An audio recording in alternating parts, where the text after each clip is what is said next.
आज मैं आपको वो कड़वा सच बताऊंगा जो शायद आप मुझसे नफरत करने लगो, लेकिन ये जानना जरूरी है कि क्यों चीन का 8 साल का बच्चा ड्रोन बना रहा है, मार्केटिंग कर रहा है और टेक्नोलॉजी के बारे में ज्ञान ले रहा है, और हमारे इंडिया का बच्चा सिर्फ मंदिर और मस्जिदों में चमत्कार का इंतजार कर रहा है। आप मंदिर क्यों जाते हैं?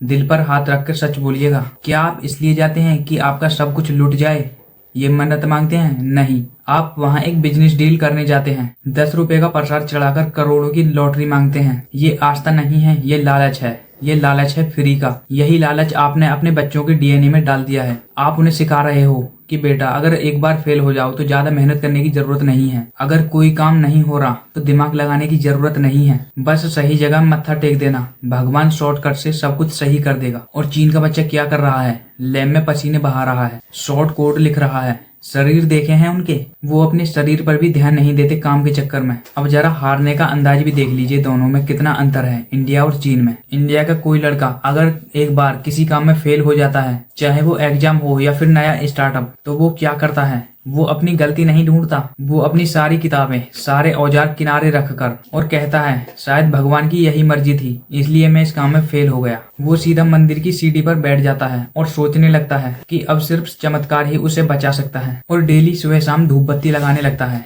ये भक्ति नहीं बल्कि चूतियापंती है। अब जरा चीन के उस लड़के को देखिए, वहां पर कोई चमत्कार का शोरूम नहीं खुला है। अगर वहां कोई फेल होता है तो वो ये नहीं कहते कि ऊपर वाले की मर्जी थी। वो पागलों की तरह उस फेलियर को डीकोड करता है। आखिर फेल हुआ तो हुआ कैसे? वो उसे 10 बार, 20 बार, 50 बार, 100 बार ट्राई करता है। चीन का लड़का जानता है कि अगर उसका ड्रोन नहीं उड़ा तो उसकी कोडिंग में गलती है, ना कि किस्मत में। और हमारे यहाँ का उदाहरण ले लीजिए। हमारे यहाँ अगर ड्रोन नहीं उड़ता है तो हम उस पर काला टीका लगा देते हैं या फिर नजर उतारने लगते हैं। हकीकत तो ये है कि हमें फ्री की लत लग गई है। हम चाहते हैं कि हमें बगैर कुछ किए है, अदृश्य रूप से हम किसी से भी मांग लें, हमें वो मिल जाए, जबकि ऐसा कुछ नहीं होता है। आप बच्चों को मंदिर इसलिए नहीं भेजते कि उन्हें शांति मिले, आप उन्हें इसलिए भेजते हैं ताकि उनके दिमाग में ये बैठ जाए कि सब कुछ ऊपर वाला करेगा। क्यों? क्योंकि जब इंसान को भरोसा हो जाता है कि अगर कोई और उसका काम कर देगा तो वो अपने दिमाग पर जोर क्यों डाले? मैं क्या बेवकूफ हूँ जो मैं अपने दिमाग पर जोर डालूं? अगर कोई और कर देगा, कोई अदृश्य चीज कर देगी मेरे काम को, तो मैं बेवकूफ नहीं हूँ जो मैं अपने दिमाग पर जोर डाल के उसमें दिन रात की मेहनत करके करूँ, जैसे कि चाइना के बेवकूफ लोग कर रहे हैं।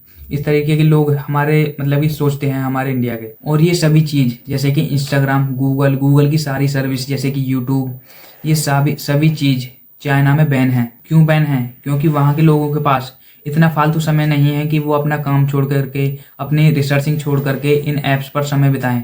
और हमारी गवर्नमेंट ने भी तो सिस्टम इसी तरीके से डिजाइन किया हुआ है। उन्हें ऐसे ही लोग चाहिए जो मुफ्त के राशन और चमत्कार के नाम पर उनके पीछे चले। एक वैज्ञानिक सोच वाला बच्चा अगर सरकार से सवाल पूछेगा कि मेरे स्कूल की छत क्यों टपक रही है, लेकिन एक अंधविश्वासी बच्चा कहेगा यह तो एक भगवान की मर्जी है। आज आप में से 90% लोग चीन के फोन में ये जो वीडियो देख रहे हैं, क्यों? क्योंकि चीन ने ये सोच लिया कि प्रार्थना से पेट नहीं भरता, प्रोडक्शन से बढ़ता है। जब हम ये तय कर रहे थे कि कौन से पत्थर में भगवान है, तब चीन यह तय कर रहा था कि सेमीकंडक्टर चिप कैसे बनाई जाए। आज नतीजा आपके सामने है। आप चीन को गाली देते हैं, लेकिन सुबह उठने से लेकर रात को सोने तक, सुई से लेकर स्मार्टफोन तक आप उनके गुलाम हैं। और अब एक कड़वा सच सुनिए जो शायद आपकी रातों की नींद उड़ा देगा। जिस रफ्तार से हम नफरत, नारों और अंधविश्वास की तरफ दौड़ रहे हैं, मुझे ये कहने में कोई डर नहीं है आने वाले 50 साल, 100 साल, 500 साल तक आप चीन की तकनीकी के गुलाम ही रहेंगे।